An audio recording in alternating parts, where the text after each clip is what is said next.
En dépit de l'annonce malheureuse du décès des 2 membres d'équipage du Mirage 2000D, de nombreux renforts ont continué d'affluer sur le site toute la journée.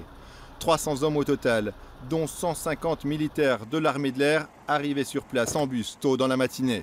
Les recherches sont également assurées par 150 gendarmes et notamment par la section de recherche de la gendarmerie de l'air, une section qui collabore étroitement avec le bureau enquête accident d'État chargé de l'enquête technique.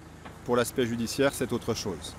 Vous avez une enquête judiciaire qui est diligentée par le parquet spécialisé en affaires militaires dans le cas présent, et vous avez une enquête technique faite par le bureau enquête accident. Et donc ces 2 enquêtes se complètent. L'une a pour but de réunir des éléments d'une potentielle infraction judiciaire, également d'établir les responsabilités en matière civile.